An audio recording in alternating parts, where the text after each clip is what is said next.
doing the same thing she's doing. No. Yeah.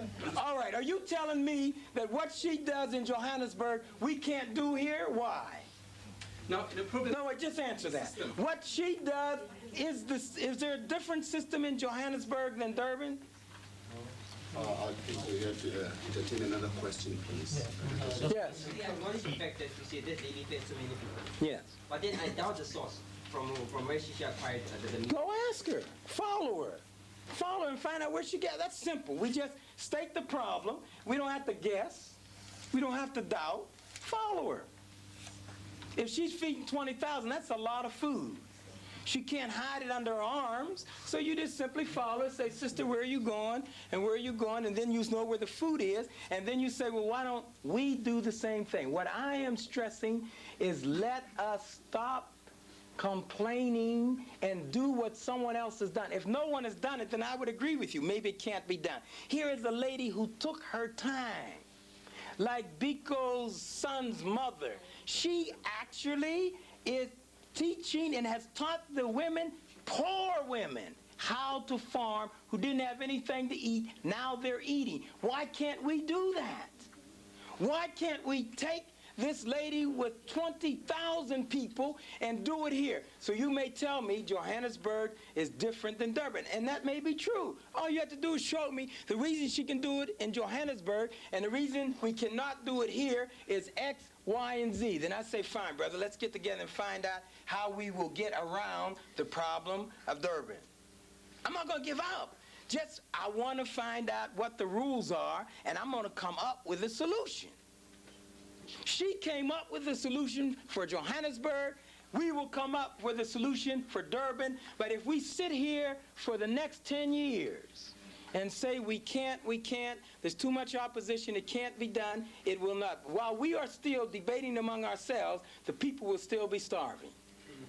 So I'm saying let's just let a few debate and let the rest of us go and get the job done so that we do both. Then we ask the debaters, what have you done for the race? And we ask the doers, what have you done for the race? Then let the people tell you which they prefer, the debaters or the doers. I think we must take one more question because of time. We are overrunning. Okay, I've been following your lectures, Dr. Mansour, and you have stressed on the economic solution as a national solution, I think, into this country. Now, I'm suggesting to you, and you have stressed on the Japanese model also quite often. Now, we have a very diverse population. Yes. It's a heterogeneous population also, and I think we get more conflict of ideas than anything else. I want you to comment on that. Well, I think ideas are healthy, actually. I like to see as many ideas as possible, but there's a point at which you have to implement a program, or you'll talk forever. That's what intellectuals have tended to do in the past. Everyone says, well, I got a view, I have a theory, and I don't really like that. I have problems with that. Shouldn't we look at this? And we get involved in rhetoric and poetic exchange. At some point, we say simply, what is the program to get from point A to point B? Let's have 5 suggestions. Practically.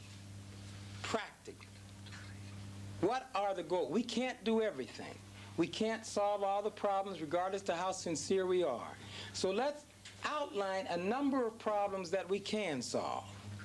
Let's assume one of them is educating as many people who are at the lowest level, who can't read or write, and poor and illiterate, and their life is miserable. Let's make that one of our target groups. And then let's say economically and educationally, what is the best way at our disposal to improve their life? And we get 5 or 10 suggestions. And then we say, can we agree on these suggestions? You will probably have 3 that you can agree on, and the others you just can't. People won't give up their point of view. So then we say, all right, we've gone as far as we can. We have 3 strategies for action. I don't want no more theory now. 3 strategies for action. You take yours and implement it. You take yours and implement it. And you take yours and implement it. And then at the end of some period of time, 6 months, 9 months, 1 year, whatever you want, we will come back and evaluate what we have done. And I will promise you, if you have most success, I'll stop mine and join yours because you have proven that your plan is the best. We're not competing for honors. We are committed to the masses. Now, someone else may say, the masses, that's wonderful, but we have to look at the children of the masses who want to get ahead. We say, all right, who would like to take that problem? Because I can't take them all. So I say, well, why don't the members of this group discuss the children of the masses, the problems that they have, which entail certification, acceptance of certificates, career planning, and they begin to plan that problem. That's no problem with me. I say take that, organize solutions, adopt it the same way. Some say, well, here's what we're running into. You begin to respond to that kind of a problem. For me, my priority are the poorest people in the country, the people that have the least hope, the people that live in the most constrained life. That's where my obligations are. And I'm going to be thinking of everything I can to provide some avenue to improve their lot. But that shouldn't stop you from taking another segment. And someone else may want to take a middle-class segment. That's fine. Take whatever segment you want. We're friends. We're all working to try to benefit whatever group we've looked at. But don't get mad at me if I reduce illiteracy by 90% with the group I'm working with. I'm not going to get mad with you if you get a certification for the students of that family. It all benefits the people. I am interested in the masses, educationally, mentally, spiritually, and economically. That's the niche that I'm carving out, the poorest in the country. That's where I want to concentrate my energy. Then you tell me where you're concentrating, and tell me how I can help you. I'll do my best with the amount of time I have. Tell me how I can help you. I will do my best with the time amount I have, and I will tell you how to help me. I'll say, brother, you got fantastic ideas, but right now, this Saturday, we're going out and have a big rally in the homeland, and we're going to say no flunk-outs, no dropouts. Honor grades will make you feel good like black youth should, and we're going to scream it for 1 hour. Back and forth, that's all we're going to say. No flunk-outs, no drop. And I need you to come and get your voice strong, and that's all we're going to do. And maybe 1 month later, you tell me what I need you for is to march with me in front of City Hall because this is what we're looking for. I say, well, brother, let's weigh it, and if it makes sense to me, I'll be there. Simple. I'm finished, but I'll talk to you after. Thanks. I'm sorry. Thank you very much. I think we have another appointment, but I'll be here to talk to you either walking out or running out the door. Come on now, brother. I'm not going anywhere. I would like, since this students are mainly from the MSA, I would like the MSA to move the vote of thanks and close the proceedings. On behalf of the Muslim Students Association, I would like to thank Dr. Mansour for addressing us here today. In fact, most of us have been attending most of his talks that been carrying on during the evenings. And maybe we can put some of his ideas into practice. And also the other thing is, maybe the ideas that he puts forward should enlighten those people with the money to enable us to put forward these ideas. Dr. Mansour, thank you. Assalamu alaikum. Assalamu alaikum.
would like to see Mr. de Klerk gather them together, black and white, Bishop Tutu, everyone, come together and repent for lying on God.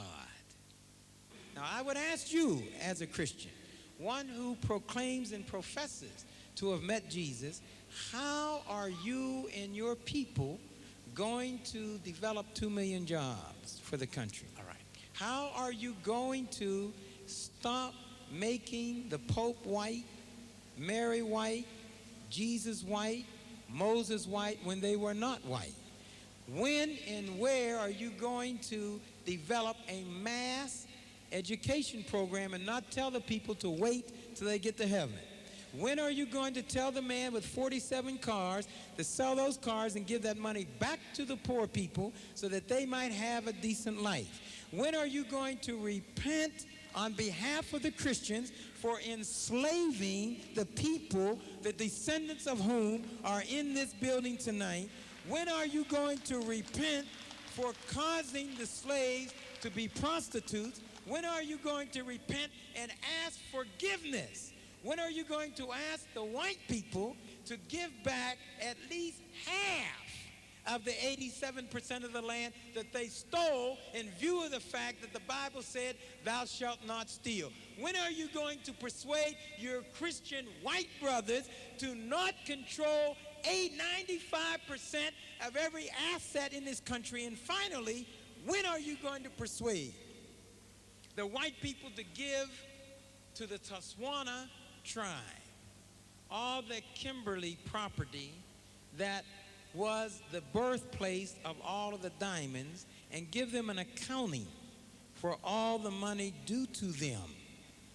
When? I have not studied much, but what I do know, I have met Jesus. Thank you And very I much. know he has changed my life. So you don't want to answer the question? That he will change many other Thank people you, sir. if accept him. Can I have the next question? All right, please? brother. Thank you very much. Keep the faith. When white people say they're white, they're not referring to the color of their skin.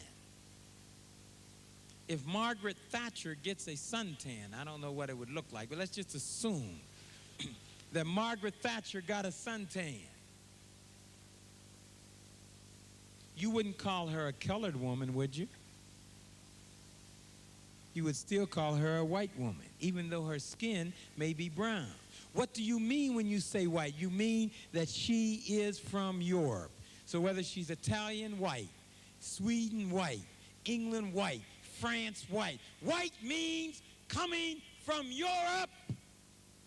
Black means coming from Africa.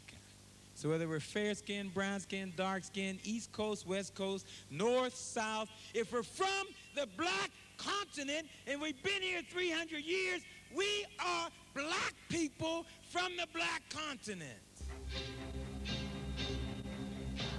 All over the world, 1 billion people uniting through Ramadan.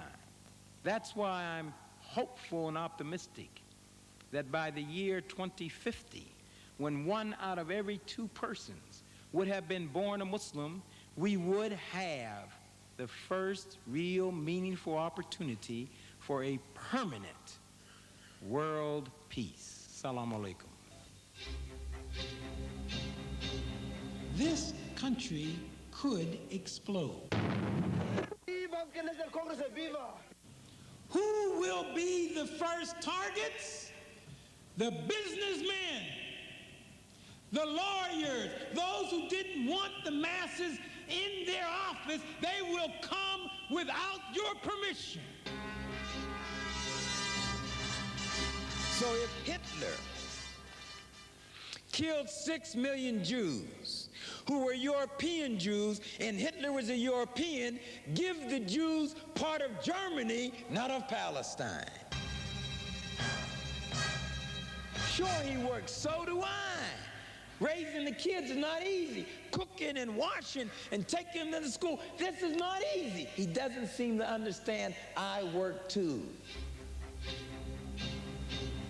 What I'm trying to find out, and you may know better than I do, tell me specifically, if I got this, everyone in this room, and we went out to the homeland and we started teaching people how to read who did not know how to read, what would the government do?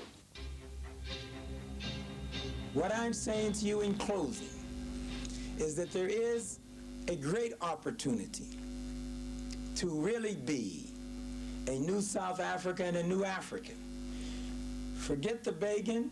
There will be no gifts. I don't care what the World Bank tells you and the International Monetary Fund tells you. It's crumbs.